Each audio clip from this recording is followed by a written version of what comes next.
Media friends समस्त को शुभ सकाळ एवं आपण माने जानिचंती जे भरतपुर रो घटना किबळी सारा भारत वर्ष को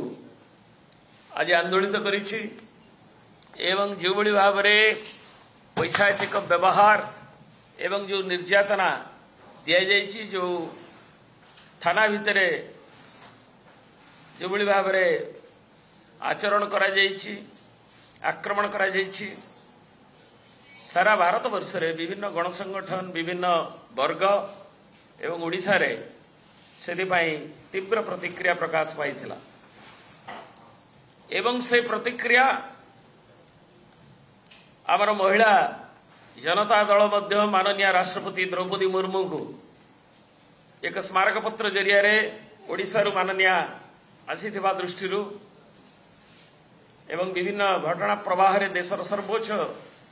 संविधान रक्षक हिसाब रे विभिन्न घटना रे से मत प्रकाश करिसेंती एथरे इंटरवेंशन करबा पई हस्तक्षेप करबा पई दाबी मध्य करा जायथिला अनुरोध भी करा जायथिला ए परिप्रेक्ष्य रे ओडिशार जनगणकर प्रिय नेता माननीय विरोधी दलर नेता आमर सभापति श्रीयुक्त नवीन पट्टनायक ए घटनार 4 दिन तले विचार विभागीय तदंत एवं हाईकोर्ट द्वारा मॉनिटरिंग गोटे कमिटी द्वारा यार तदंत पाई दाबी रखी मत प्रकाश करथिले एवं आज विजु जनता दल मध्य आसंता काली द्वितीय पर्याय आंदोलन नवा पाई 6 घंटिया हड़ताल आसंता काली डाकरा देथिला किंतु काली राति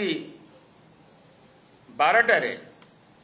सरकार मुख्यमंत्री एक इस्ताहार एवं आज किछि क्षण आगुरु जो गेजेट नोटिफिकेशन तार नोटिफिकेशन होम डिपार्टमेंट रो जे एक जहाँ नवीन बाबू डिमांड करथिले सेदि पाई मत देथिले जे एक निरपेक्ष विचार हो विचार विभागीय तदंत एवं हाईकोर्ट मॉनिटर्ड इन्वेस्टिगेशन करबा पाई घोषणा हेथिबारु एवं ता 60 दिन भितरे सरीब बोली समय सीमा देथिबारु ये सब कथा को विचार करी आमे से दिन जो माने भी बसिथिलु एवं जो माने भी दलर नेता हमर एठी डॉक्टर अरुण सब अछंती हमर मान्यवर अशोक पंडा अछंती मान्यवर अनंत नारायण जेना अछंती मान्यवर भुवनेश्वर जिला सभापति भी अछंती मेयर श्रीमती सुलोचना दास अछंती श्रीयुक्त राउतराय अछंती एवं आज आमे एवं अन्य मानक संगे दलर हमर निर्देश रे बसी किछि समय आगुरु तार पर्यालोचना करा जायथला एवं सभापति अनुमोदन रे आज कालीर हड़ताल सामयिक प्रत्याहार करागला बोली मु घोषणा करने को चाहूँ क्या विजु जनता दल चाहे जे सामग्रिक भाव में नागरिक मानकर कौन असुविधा हो से कथा को विचार करी जेहेतु सरकार मुंड नुआई जेहेतु ये विज्ञप्ति प्रकाश करें आशा करूँ जे 60 दिन भितर निश्चित भाव में जो निरपेक्ष न्यायिक जांच एवं सरकार विभिन्न संलग्न डिपार्टमेंट सहयोग बरकरार रहिबो एवं ताहले प्रकृत सत्य उद्घाटित हबो एवं न्याय पीड़िता को मिलिबो या सांगरे आमे मध्य आज मध्य पूर्व दाबी की दोहराउछु जे जो घटना प्रवाह रु जो 100 दिन रो सरकार भितर जो प्रारंभ रु पूरी राजभवन ने जो आक्रमण होता जड़े एसओ एवं ताको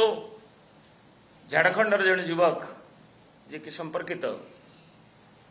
तांकु एजाए मानवर मंत्री मुख्यमंत्री 15 दिन भितर तार रिपोर्ट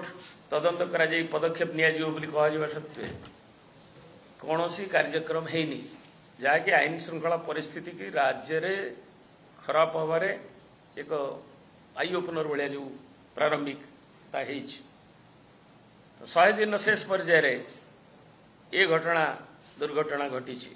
विभत्स घटना घटी अमानसिक घटना घटी एवं आज राज्य में आज भी मीडिया आपणकर प्रकाशित होती राउरकेला जो भाव में आमर जड़े नाबालिका दुई जन को जो भाव में दर्शित करा एवं गला किछि दिन तले अल्प दिन तले नवरंगपुर रे मध्य आमर जड़े आदिवासी महिला को भात्रा कम्युनिटी तांकु मध्य दर्शन करा गणदर्शन करा ये सब घटना ओडिशा भली राज्य रे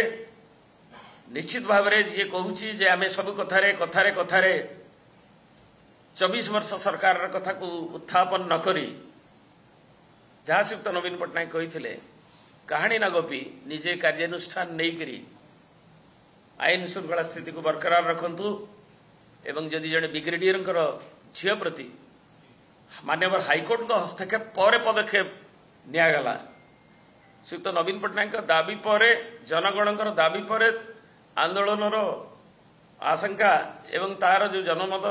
देखी पुणी विलंबित भाव में एक घोषणा करागला से भली कौन सी कथारे विलंबित नकरी तुरंत न्याय मिलू से आदिवासी झील हो नवरंगपुर किंबा राउरकेला हो कि ओडिशार अन्य अंचल जो घटना सब घटू ये आमर हूँ दाबी एवं आज नहले आंदोलन जो आम सामयिक आज प्रत्याहार करूँ ताको सठिक भाव में आम जदि लोक न्याय न पाती ताले बिजु जनता दल पुणी आंदोलन को ओह्लैब एवं से तार पर्यालोचना करा निष्पत्ति पुणी आगामी नि धन्यवाद।